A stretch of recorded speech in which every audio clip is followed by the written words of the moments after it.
We are conditioned to see our doctors for almost everything. So you're going through a normal adaptation process in response to some life stressors. That could be ending a relationship.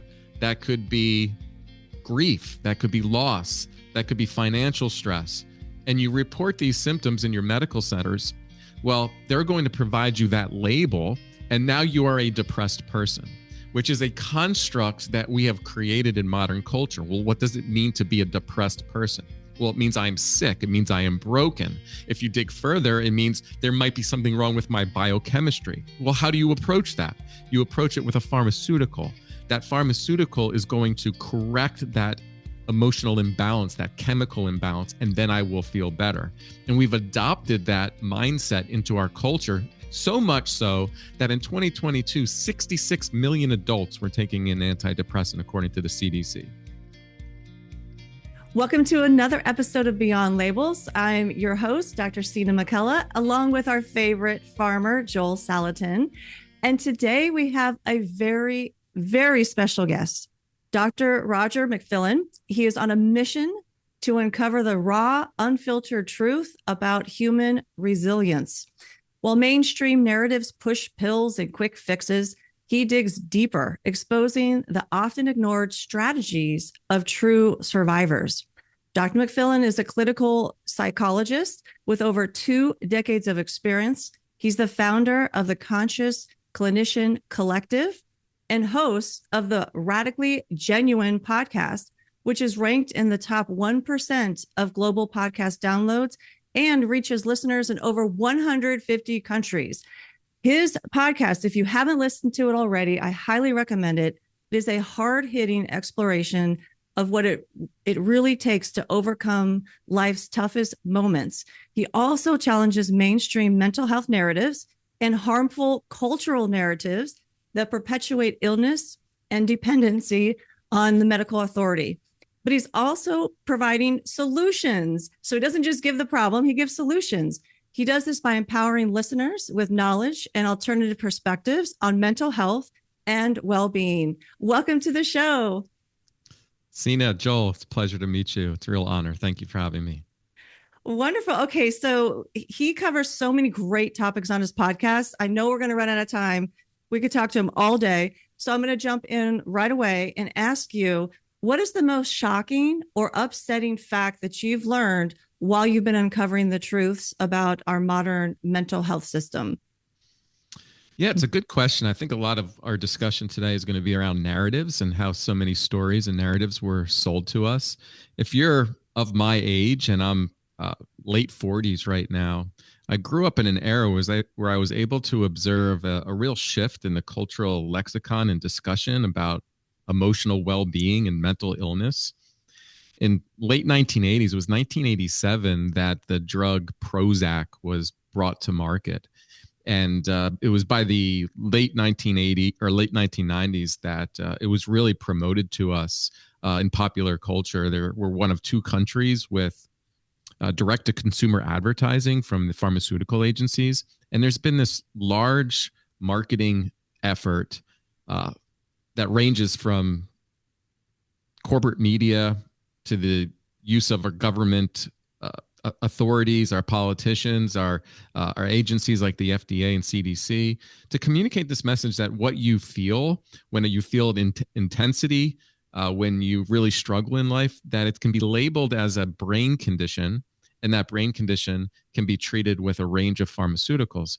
So, intuitively, instinctively, I've never really felt that. I've always thought emotions were signals or even gifts that were provided to us divinely that were good indicators that there were things in our life that we had to face. The overwhelming amount of people that I've come across throughout my lifetime in my professional work who were suffering, whether what we label that depression or anxiety or post-traumatic stress, those reactions were valid responses to things that were going either internally within them or their environment.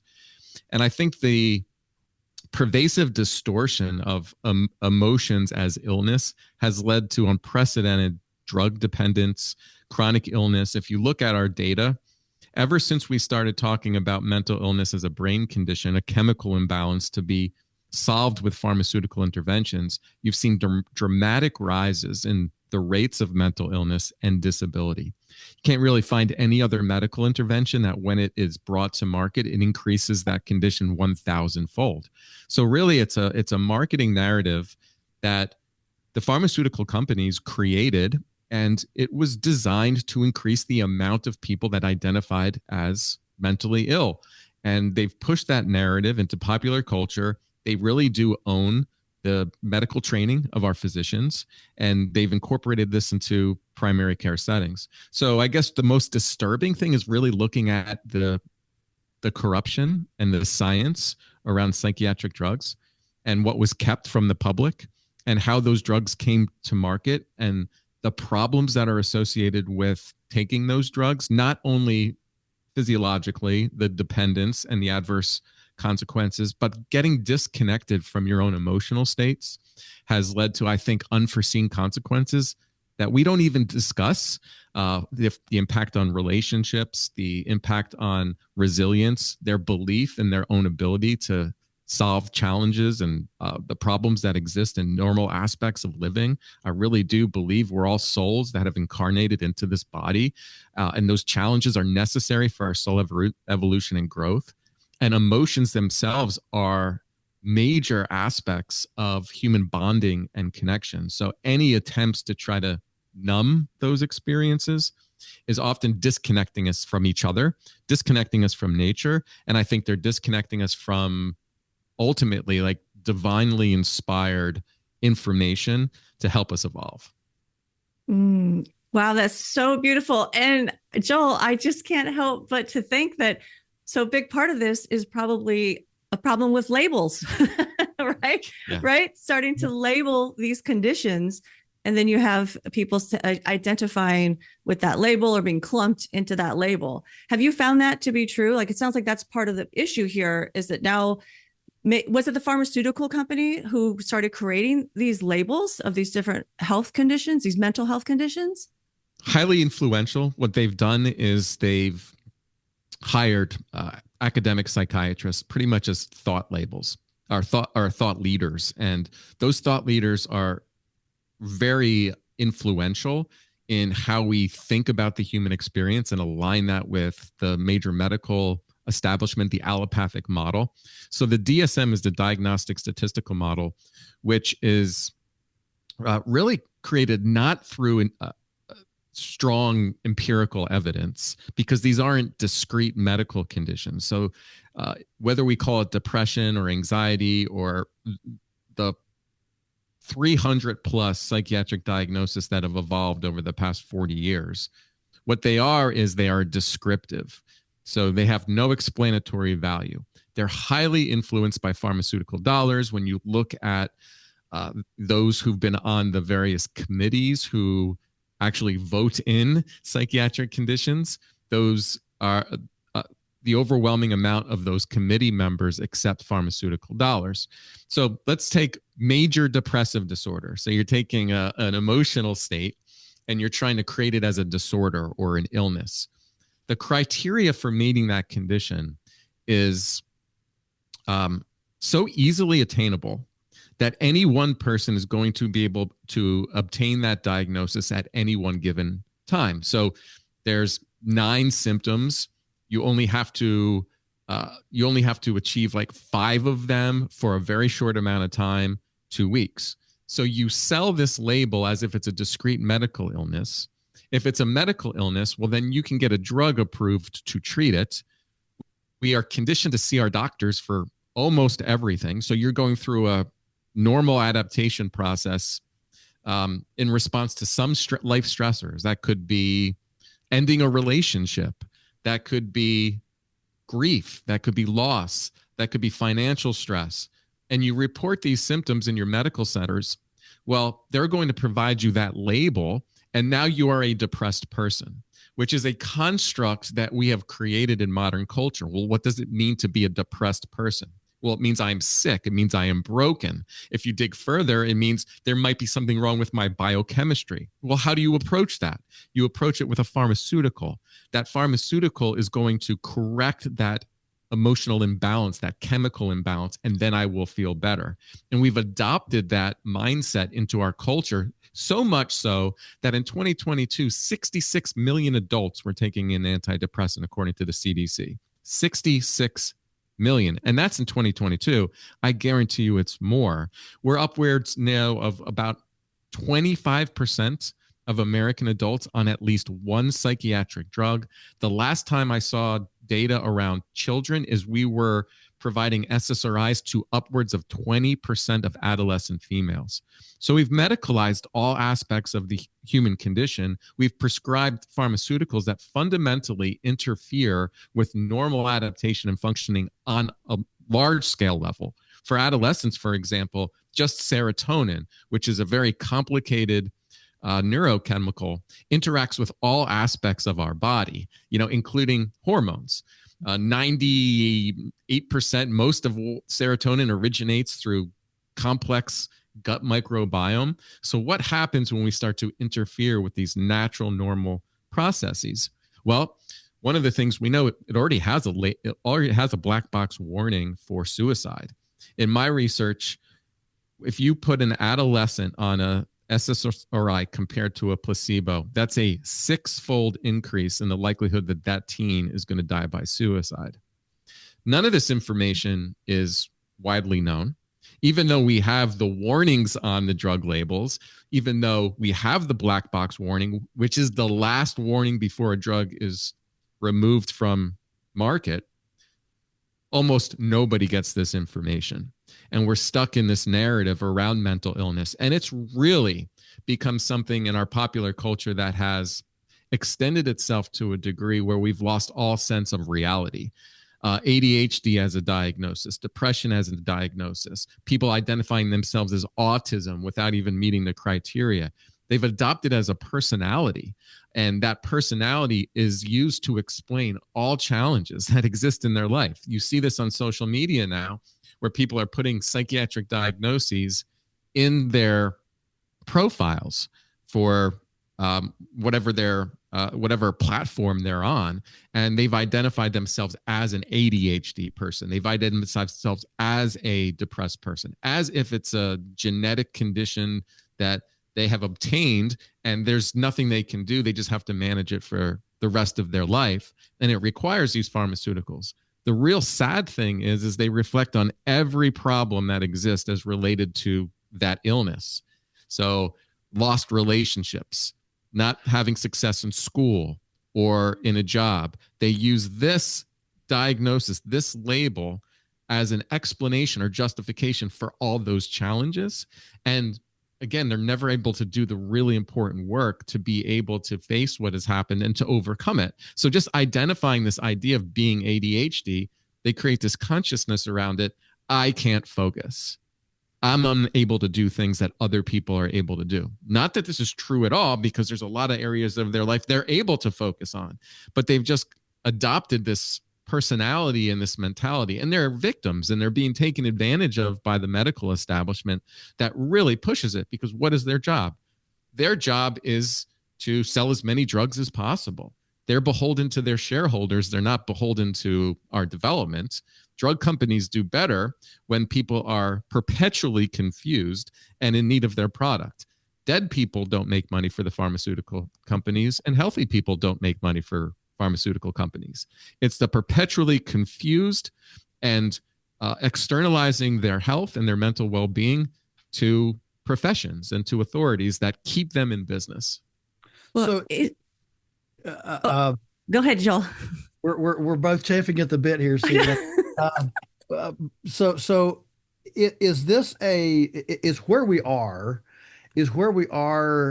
primarily a product of whatever slick marketing on the part of, is it money driven, or is it the convenience factor that people would rather just give me something instead of actually dealing with the emotional conflicts that they have? That's hard work, to punch through emotional conflict. So is it money, or is it convenience, or how do you see that? They're one and the same.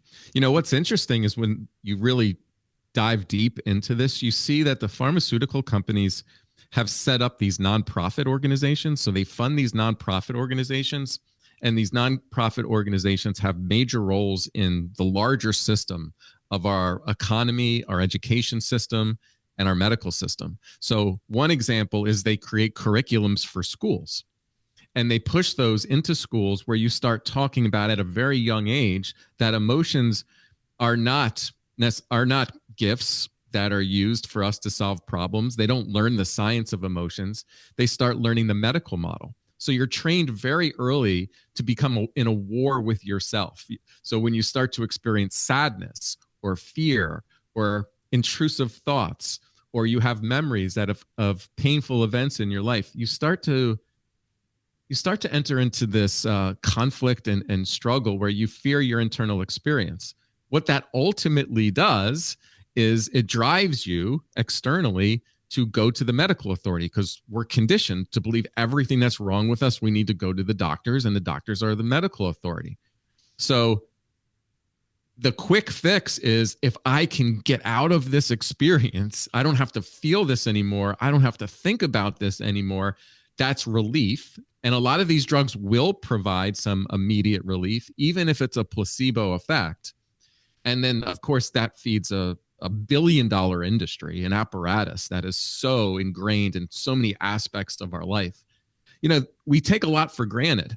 Now I can't unsee it. So like if I watch a Netflix show or a movie where they start pushing this propaganda, where someone's struggling, and then, a main character will say, well, they're off their meds. Or you'll see somebody take a drug and then all of a sudden they're stable. You can't unsee the degree of propaganda that's been pushed. And that's all purposeful. A lot of money has gone into those spots in major television, major movies. That apparatus is connected to Hollywood. Of course, we see what happens with the pharmaceutical companies funding our major corporate news networks. Like, you can't watch a news show on CNN and Fox without getting a pharmaceutical company, right? So it's this kind of mass condition that I think the apparatus feeds itself. Wait, and just to be clear, you said the pharmaceutical companies set up these nonprofit organizations, and then those nonprofit organizations help shape the curriculum for, like, is it like K through 12? Are we talking about? Yeah. So yeah. Wow. And also, obviously, they're major influencers in, like, the American Medical Association, the American Academy of Pediatrics. I went and did a deep dive into the American Pediatrics recommendations for adolescent depression, because I wanted to find out how are so many teens being placed on these drugs.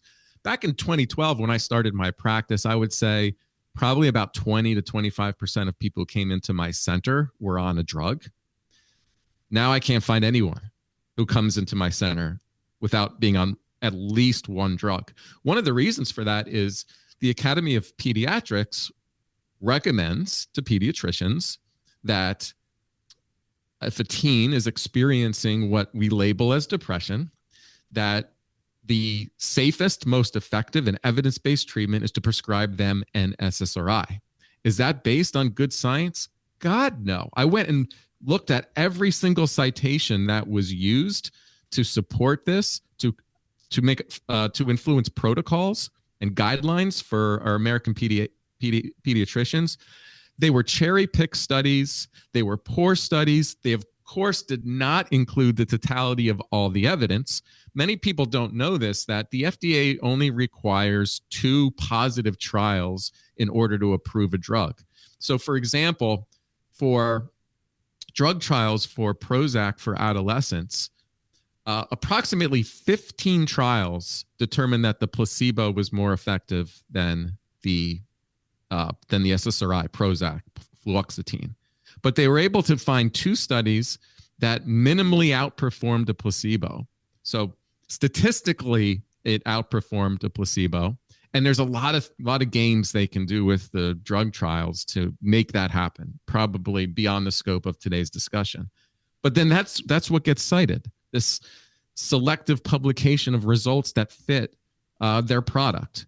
And so pediatricians, for example, get a distorted evidence base. Not only that, and I had a conversation with a pediatrician, and I explained to him the totality of the science. Like, if you have a teenager that says, "Oh, I'm just thinking about, like, I want to die. Like, I'm so miserable. I'm depressed."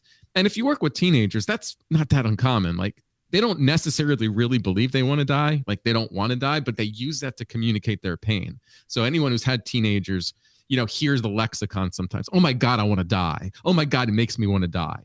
So they communicate in this language, and you go into the pediatrician for a 10-minute appointment at most, and you start saying these things. They prescribe you a drug. Now, that drug, as I mentioned earlier, has a 6-fold increase in the possibility of a completed suicide. Like, that is significant. So we're giving drugs that increase the likelihood of suicide to suicidal teens. Now, even if the pediatrician knows this, they know that if they have a suicidal teenager or a really depressed teenager, and they don't prescribe that teenager an SSRI, and something happens to that teenager, they're liable. They follow the guideline.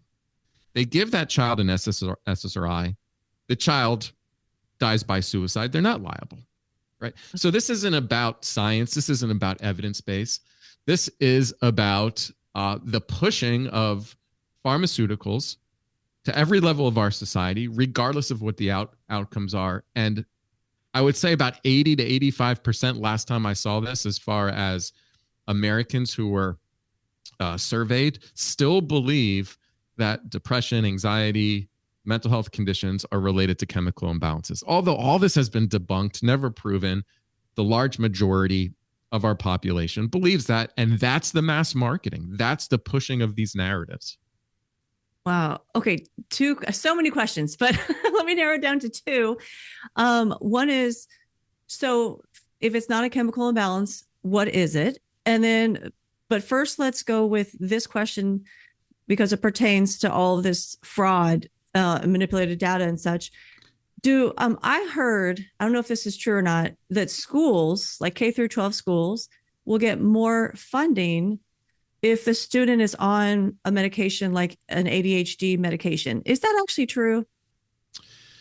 So I think there's truth to that, in the fact that in schools, there's special education, and in schools, they actually have mental health clinics. People aren't aware of this, that those, just take a step back and think about how far we've come as far as melding education and this medical apparatus, this powerful medical establishment in the United States, that they push these ideas, and then they put mental health clinics inside of schools where doctors, psychiatrists can come in, evaluate, and prescribe these drugs. So my guess is, and I don't have specifics about this, that the funding is around state dollars or federal dollars for special education. So the more people that are identified with these diagnoses, the schools are going to get more money to serve that population. And the Biden administration, and I haven't been able to get any updates on what the Trump administration has done this, but in order to meet the mental health crisis that existed in COVID, a large amount of federal dollars were designated to school-based mental health clinics. So I think there's an association, there's a correlation, that the more people that are being quote unquote treated, then the schools are being funded for that. Yeah, that is absolutely true. I can absolutely vouch for that. Even as long ago as I worked at the newspaper back before I came to the farm full time in the 1980s, I remember taking a tremendous amount of heat from our local newspaper when I quoted the local superintendent saying, at current trends, and realize this is in 1980, okay? At a school board meeting, he stood up, and I led with this in my article, which made them all angry, because he didn't want his gut feeling to be public.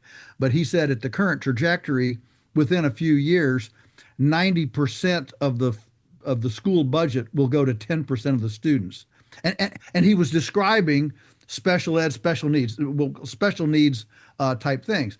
And so it simply grows the public school bureaucracy, if you will. So it's not like somebody's checking, overtly seeking that, but subconsciously, if not consciously, when they have all of these special designated monies and personnel, it simply it grows the it grows the bureaucracy, which is what bureaucracies do. Yeah, that's incredible. So let's go to the second part of my question. So it is really ingrained in our culture and even among mental health practitioners, well-meaning practitioners, that that like anxiety, depression, these are chemical imbalances. And I just recently watched Jordan Peterson's series on anxiety and depression, and he mentions, as a behavioralist, you have to first tease out, is this a true physiological chemical imbalance, right? Or if this is like a microaccumulation of events, like sad events that are happening in this person's life. So even there, I heard that it's this, chemical imbalance. So if it's not this chemical imbalance, what is it? How would you define depression, anxiety, and such? Okay. Well, the first thing, there's no such thing as a chemical imbalance. Like, our bodies are designed miraculously to be able to adapt to all our environment, stressors, internal stressors, even the food we eat. Obviously, all of this can make us sick, but our body's always trying to seek homeostasis. So there's no idea of this of a chemical imbalance. That's just a drug marketing narrative that wants you to believe that it's somehow outside of your control. So let's just go, what are emotions at a basic level? Well, it's energy in motion. And so it is, we are energetic beings, and these emotions are, have a full range. So we feel fear and anxiety in response to legitimate threat. That threat can be existing in that particular moment, or the mind in itself can create it. We experience sadness or grief or loss, all in response to events that are occurring either internally in our consciousness or in our lives. And those emotions are designed to get us to pay attention and to make important decisions in how we respond to those things. They're also like have a lot of survival mechanisms to it. Of course, like fear is a survival mechanism, but even what we label as depression is probably an adapted response to somebody who was, at that particular moment overwhelmed and is lacking the ability to be able to contribute to the group. So I remember reading a beautiful paper when I was in graduate school called "The Benefits of Being Blue," which was an evolutionary perspective of the development of depression. So first and foremost, we now have 20 to 25% of the population identifying themselves as clinically depressed every single year. Historically, the idea of a real depressive episode was quite rare. Never experienced by children, never experienced by adolescents.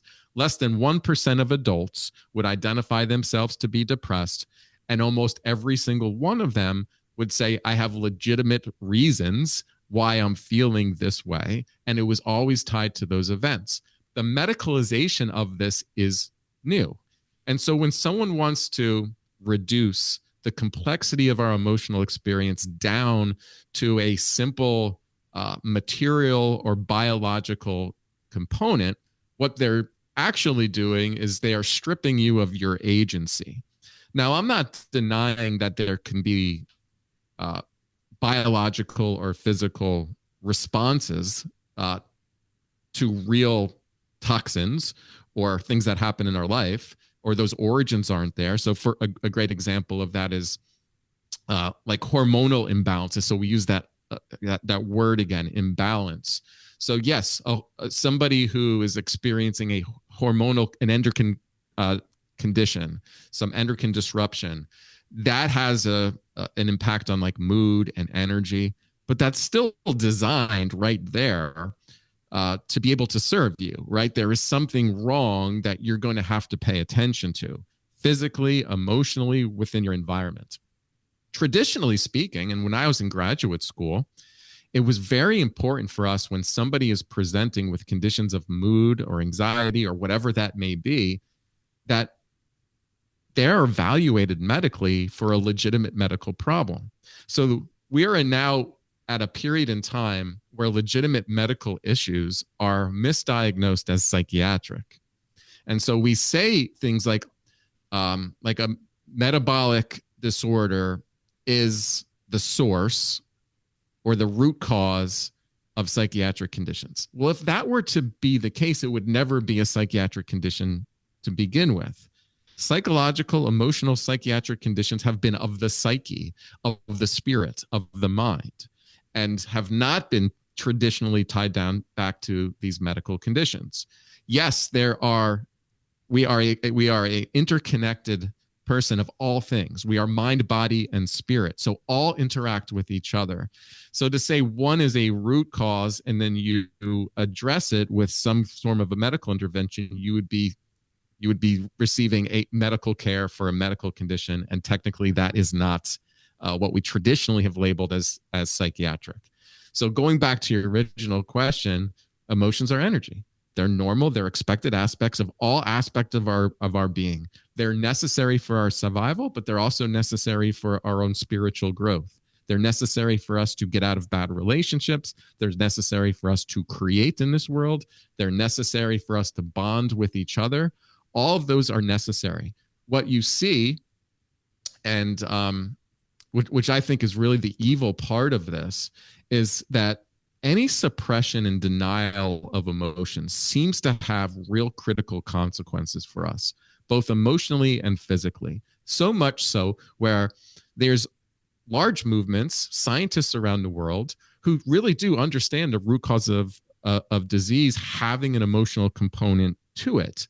And so when you suppress those emotions and you don't deal with whether that's past trauma, or allow emotions to be able to move and be able to face them, they do become kind of stuck energies that have an impact, I think, in our physical presentations and our physical bodies. So to me, I'm much more comfortable talking about emotions as energy and being careful of anything that adds on to the judgment of them, which could lead to suppression.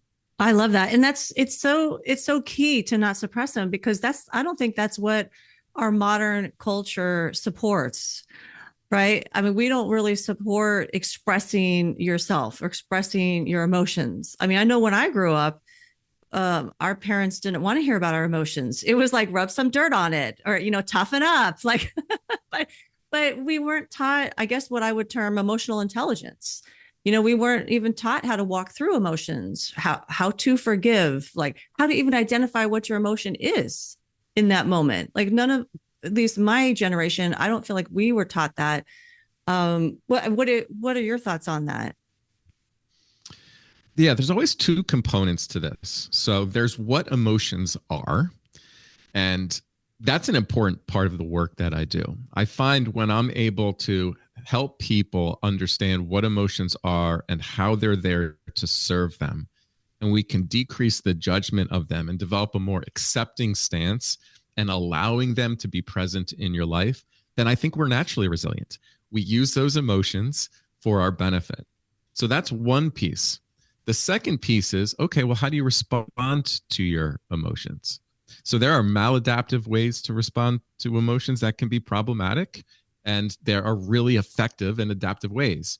So if you experience emotions and you don't know how to tolerate them, and that they lead you to lash out at others, or they create distance from other people, or you threaten others, well, obviously that's a problematic way of responding to your own internal emotional states.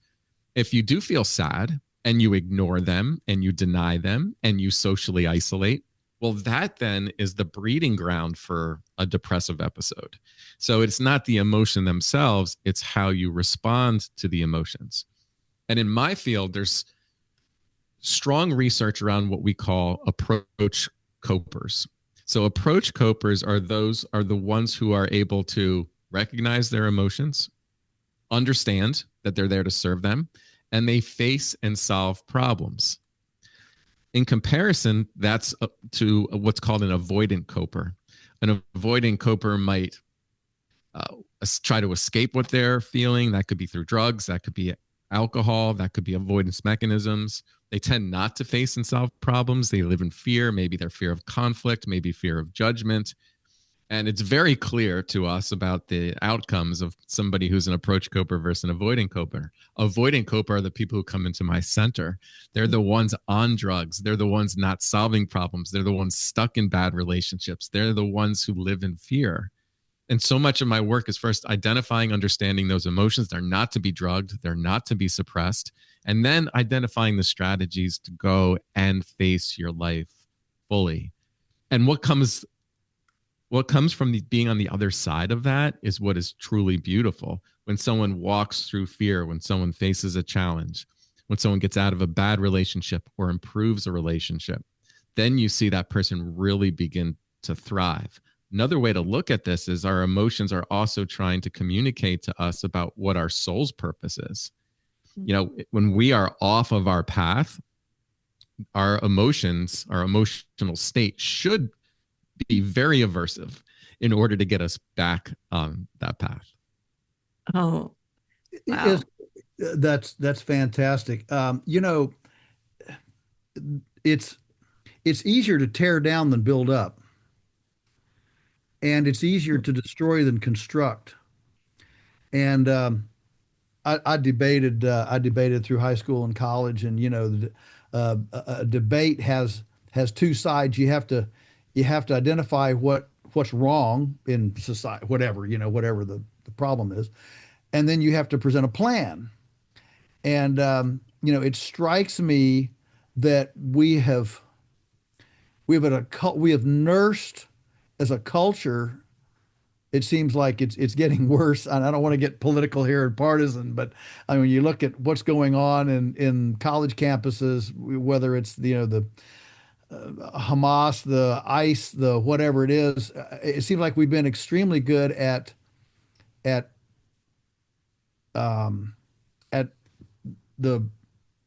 identifying things that we don't like, but we haven't channeled that energy of what we don't like into constructing something better or more beautiful.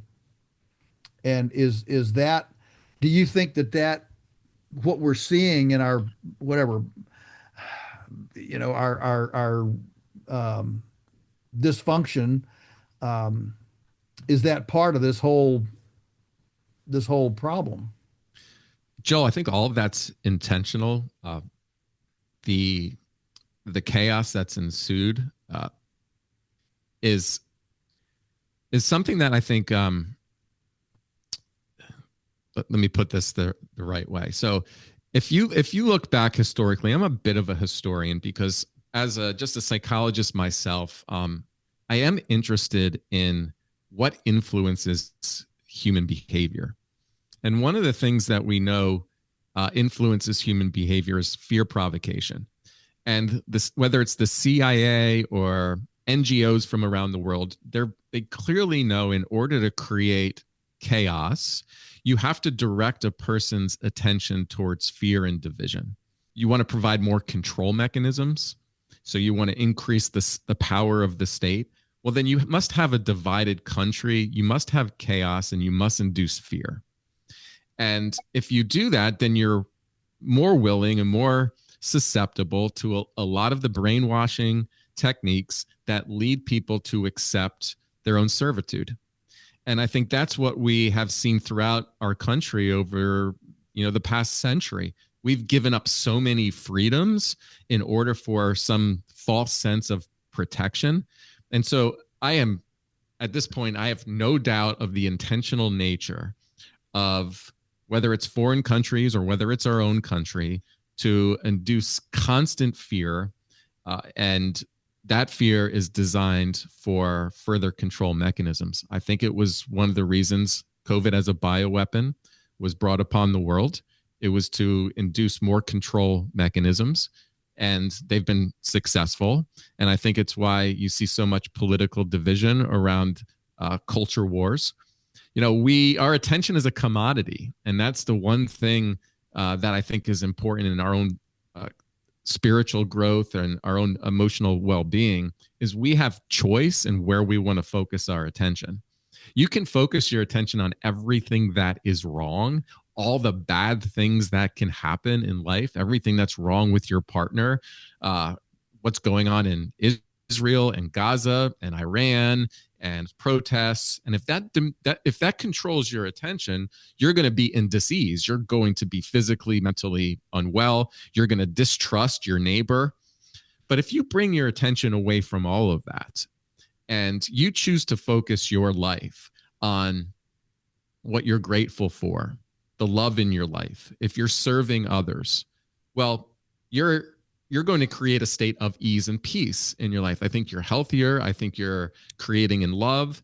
And ultimately, this is a dark and light issue. And we're going to have a real choice in, how we're going to construct this country, how we're going to construct our communities. Is it going to be out of love or is it going to be out of fear? But people have to be awakened to all the strategies that are constantly bombarding us to divide us and to get us to live in fear. It's so interesting how you that's so well framed. That we choose what to fear. I was just at Freedom Fest in Palm Springs, California yesterday. Flew home, and I'm on the plane, and this couple gets in next to me. I'm on the aisle.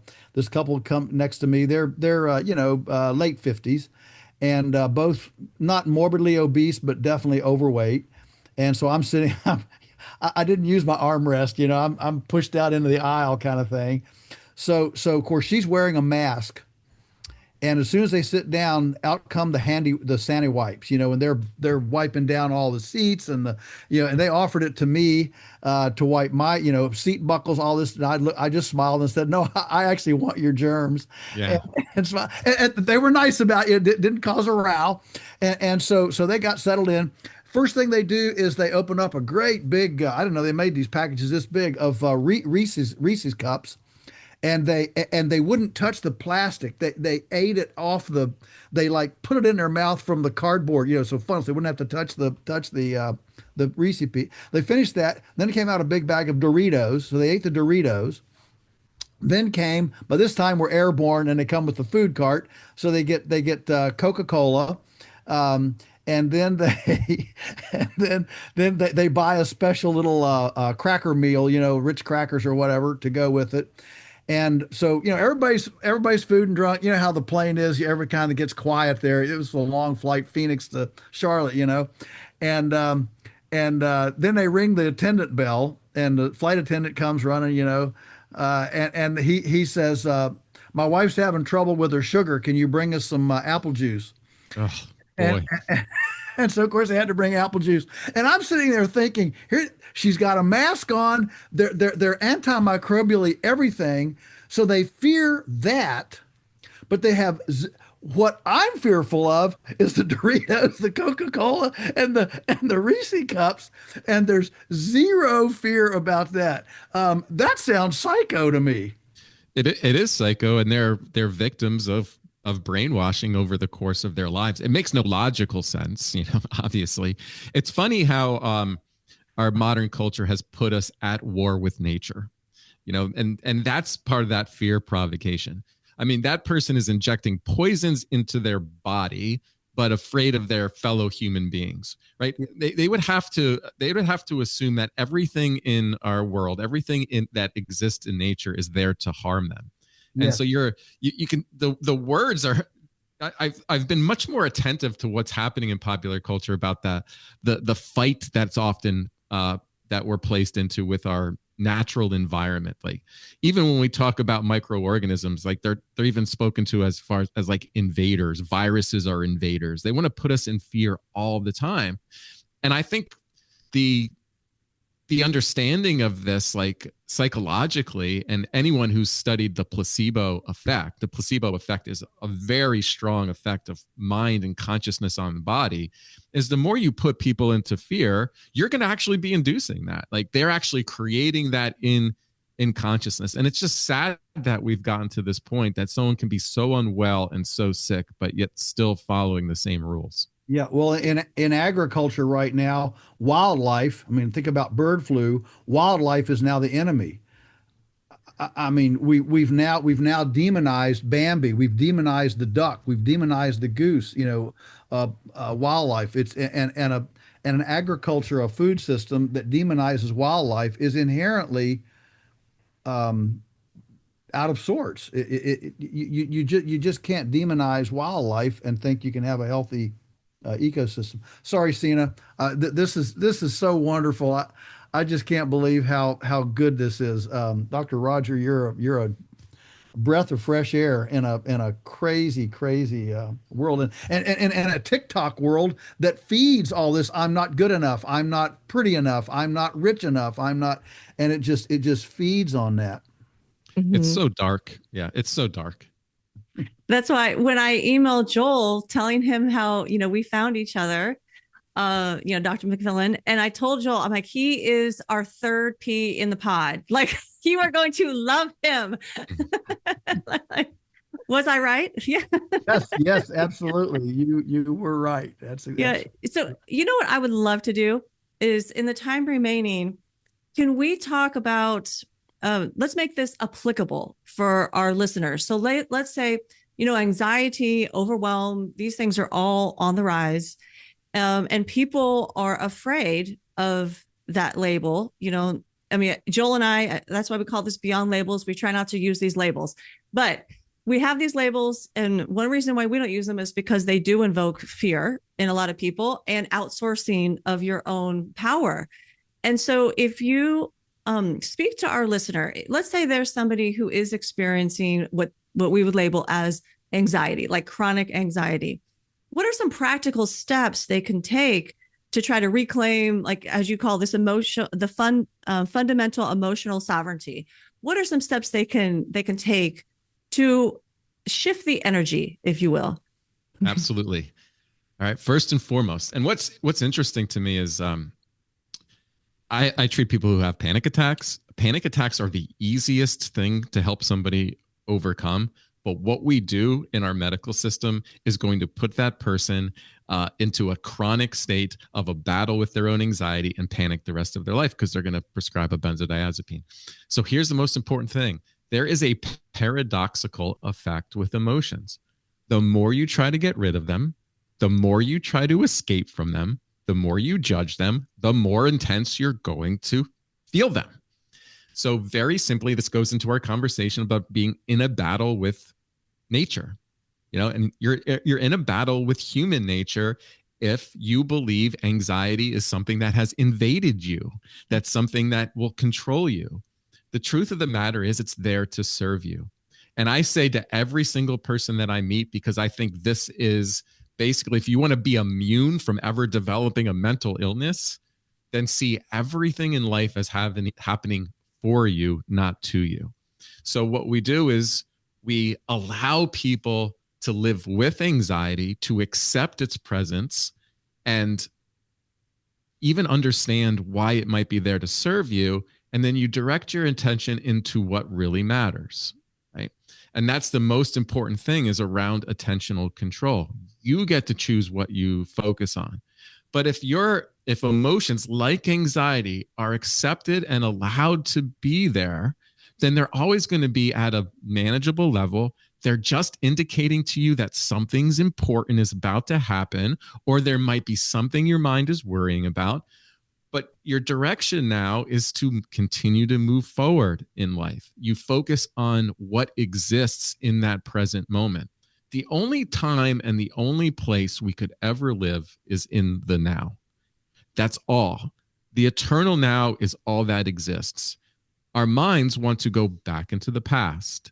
They want to ruminate over the worst situations in our life. They'll provoke shame. They'll provoke fear. Our mind wants to go into the future, predict all those other bad things that may happen. Well, our body's reaction to all of those things are going to be anxiety.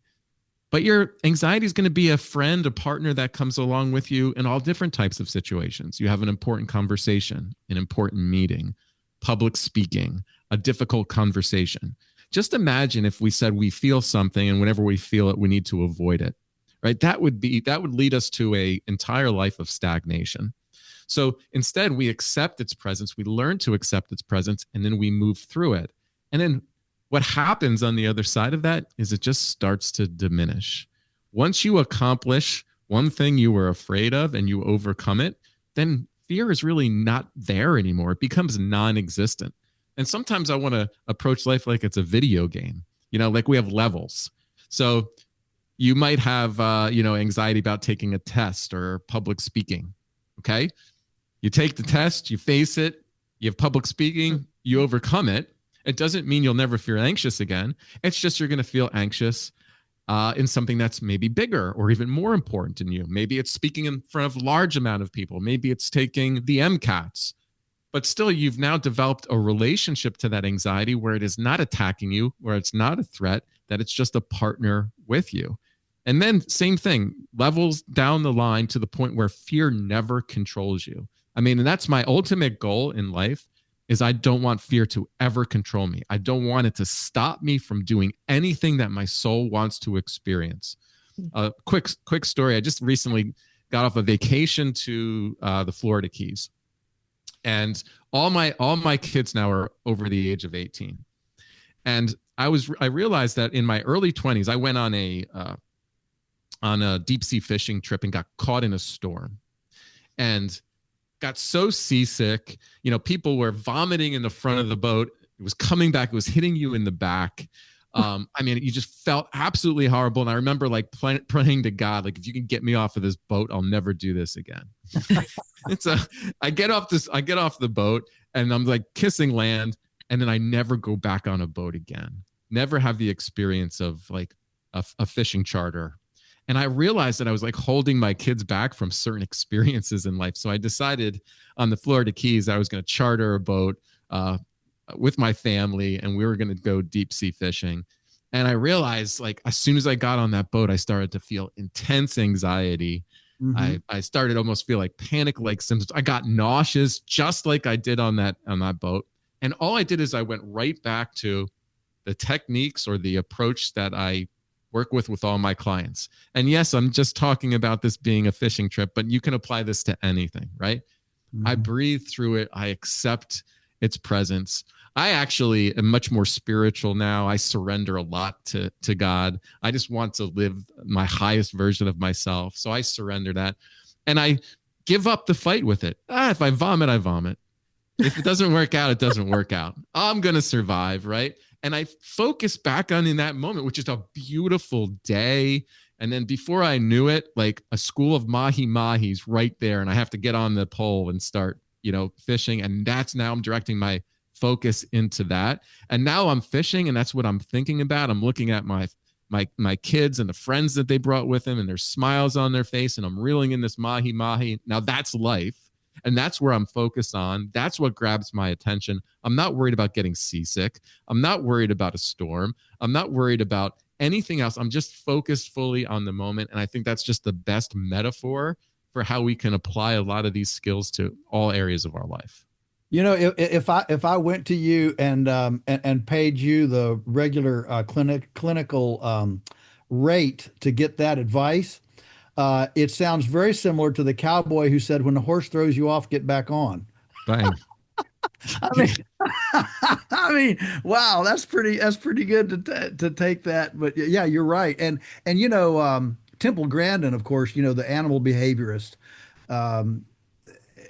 says this is very much the way animals are, because animals don't have schedules, they don't have plans, they don't pay taxes, and they are totally in the moment. So when she talks about how to handle stress-free animal handling, it's all about the moment, in the moment. And my wife and I talk about this all the time, because I say I can never remember anything, because I'm like a cow. I just live in the moment, and so I love this, that you're actually giving some validation to this idea. You don't hold on to that. Just let it go. Let it go, and yeah, let it go. But letting go is a hard thing. Yeah. Oh, go ahead. You just brought something to my attention too, because one of the things that my wife always says to me is when she tries to like reminisce about different times, like when our kids are younger, when we did this Yeah. and we did that, I don't remember those things because I actually don't approach my life that way. I don't really care about taking photos or pictures because I feel like that takes me away from the moment. And I don't want to reflect or reminisce like on a part of my life in comparison, like it's better than this or better than that. I think when we are focused in creation, like, okay, what am I going to create today? How's today going to be a special day? How can today be meaningful? What can I do today? It's a life-changing experience. When you get stuck in this in your mind essentially, and you're trying to capture a moment so you don't forget it or that you remember it later in your life, all that is taking you away from just really being mindful and being in the flow that life provides. However, if we also have the thing, don't put your hand back in the fire either. If somebody has really burned you, don't expect that they're going to be the greatest partner tomorrow. So part of the emotions of dealing with that is that emotion is that's not a person that I want in my life a lot because they're detrimental to me, to my mental stability. Yeah, absolutely. I think that's the power of emotions too. When we do experience things in life, it is encoded, I believe, into our DNA. And so I really want people to trust their intuition, touch their experience. And, certainly there's red flags that are provided in our lives that give us information that say, okay, get away from that person. Don't do that again. We're designed to learn. We're designed to grow and transform. We're still throwing ourselves into life, but I think when people get stuck in patterns, those patterns are induced by fear. They're induced by previous learning. They're induced by cultural messages. I think fundamentally we have to get back to trusting ourselves and trusting that innate intuition, and learning that I think is more like connected to a greater source consciousness. It's more connected to God versus what we're going to get from schools or what we're going to get from television programming. It's all programming. Getting out of the programming is going to be really, really important. Yeah, and one of the ways that we are programmed is going back to the diagnoses, right? The labels of the mental health or the physical health labels. And so what I have found in my own experience is that the hardest people to help reverse any kind of condition are the ones that have identified with the label. So it's like we're saying, they're living in the past. They keep bringing that past diagnoses up into the present moment. So do you find this is also true? And how would you help somebody, I mean, for lack of a better way of saying it, kind of change their story, change that narrative that they're telling themselves over and over? Sina, this is the biggest challenge I have in my work. Because if I look back in my career, the clients that I've had the biggest challenge with, it is those who are attached to that narrative, that story about them being broken and ill. There will be people who come to see me, come to my center, who just want to be quote unquote managed. They've attached to this idea that they have a mental illness, it's incurable, and they basically need to talk to me every week to make sure that they don't destroy themselves. And that is a narrative that I have to break down. And it's a narrative pushed from their family, from their psychiatrist, from popular culture. I have this condition. I'm broken. I need these drugs, and I can't really trust myself, and I'm disabled. And you can look at the statistics around disability over the past 20 years. They're skyrocketed, the amount of people who identify as being psychiatrically disabled. So I think the first thing I try to work with people is to get off the drugs, because the drugs are inducing a sense of consciousness and dependence. And I do that, just by providing informed consent. So that's an ethical mandate on my part. So they're often on like 3, 4, 5 drugs, all interacting with each other to induce some level of sedation. So, I mean, their true selves aren't even present. It's a version of themselves, without emotions, without an independent mind. So to break them out of the brainwashing is you have to at least refer to the fact that, hey, these drugs can be making you sick, and they do. And if they're willing to safely kind of taper off those drugs, change some very important aspects of their lifestyle, nutrition, sleep, things that are absolutely necessary, well, their soul begins to awaken again, and they become a real person, and they can experience emotions and independent thoughts. And we can go back and understand how this story developed, when it happened. And we can kind of connect with this part of them that wants to live more fully. And that's the opportunity to break free from this narrative of them being mentally ill or them being broken. And when that happens, it's beautiful. I think it's why I'm on this earth, to be honest, is for that. And I think there's many different ways it can be done. It can even be done from people hearing these conversations where, they've thought that themselves, and then it's just been validated. And that's another aspect of why I love my work on the podcast, is because I get the stories about how you're validating everything I've felt like I've known in my heart, but I just couldn't trust because I've been told not to trust myself. And they've either protected their other family members or their children from going into that system, and they themselves have gotten healthy. Wow, that is so beautiful.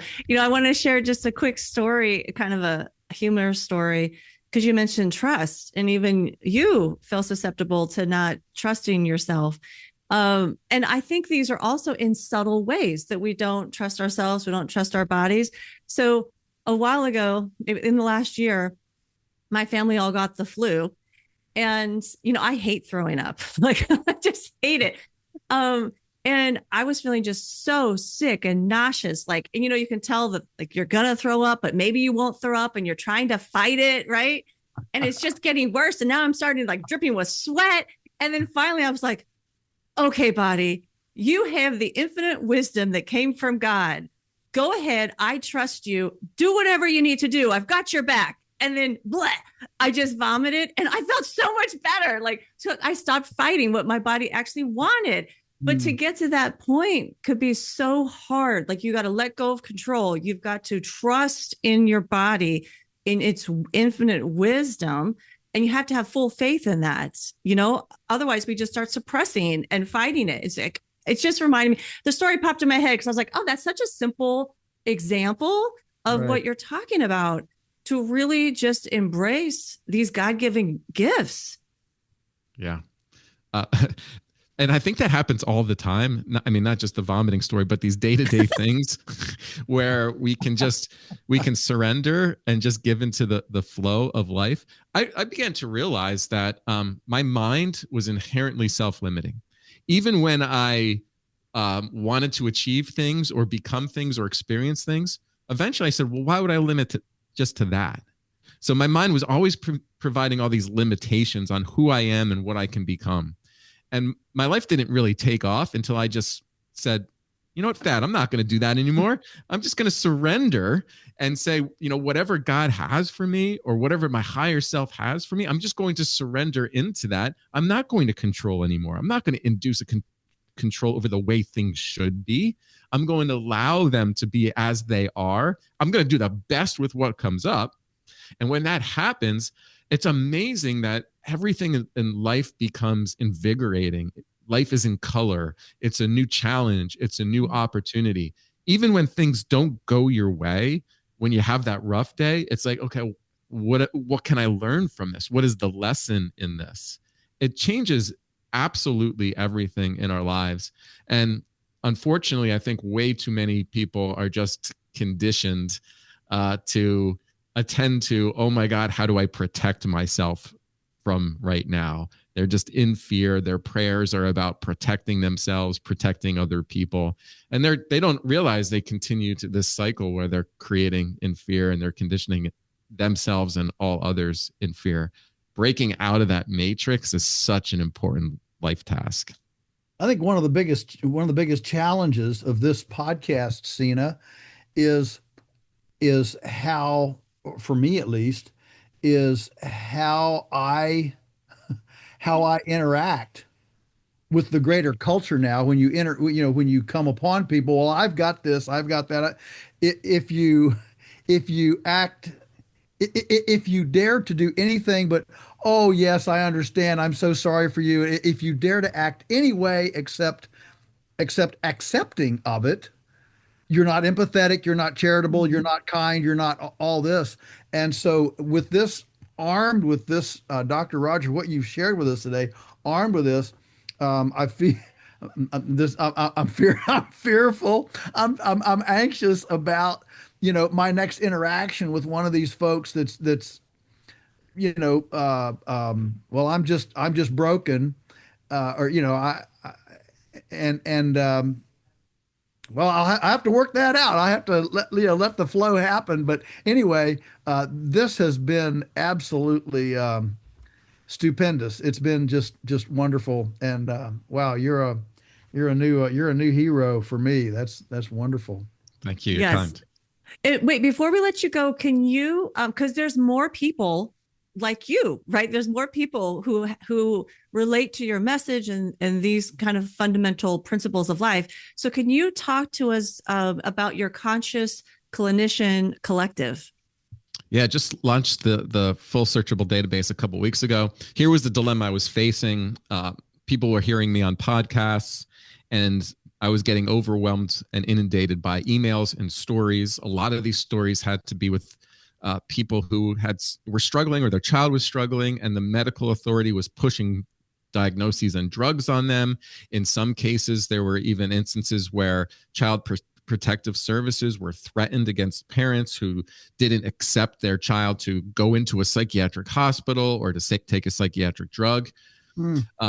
They wanted to know how to live better or to deal with a real legitimate problem that was happening with them or their family members without the diagnoses and drugs and the whole medical aspect of it.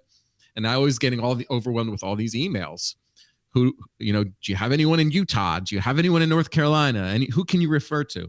So I decided to start the Conscious Clinician Collective, which was a searchable database where clinicians, healthcare practitioners, mental health practitioners around the globe can take a look at what our mission is. And it's really around informed consent and medical freedom, where we talk about when someone's struggling emotionally, they have a range of options in how to be able to understand that. And so I created a declaration. So anyone who is a clinician, healthcare or mental health care clinician can attest to the declaration and put themselves in the database. So people can say, oh, I can trust that person. I can go in there. I'm not going to get push drugs as my own, as the only way to solve this problem. I'll be listened to. I can spend sessions more than 10 minutes. I don't have to adhere to this pathologizing of every aspect of the human experience. And what I'd like to do is kind of grow this into a place where there's multimedia information, podcasts, experts, videos, where people are just exposed to different ways of thinking so they can make informed decisions about their healthcare. And so we're at stage one of this. What I need people is to sign up for it. You get all your information on there. You're attesting to the declaration. You're making a stand. You're taking a stand against what's being pushed on us. And I think you're saying I'm going to be part of a global community where I trust people's own abilities to make decisions for themselves. And informed consent is a legal and ethical mandate. We don't receive it anymore. We don't. Healthcare practitioners don't provide it to patients. Mental health care practitioners don't provide it to patients. There's not many, I think, therapists or psychologists who sit down with people and say, you know what, you don't need therapy. I'm one of those guys, right? I'm not going to put you in my office and create a dependence on me on things that I think you can inherently handle and face yourself. Maybe I'll provide some brief consultation for you, but we're pushing so many people into therapy too.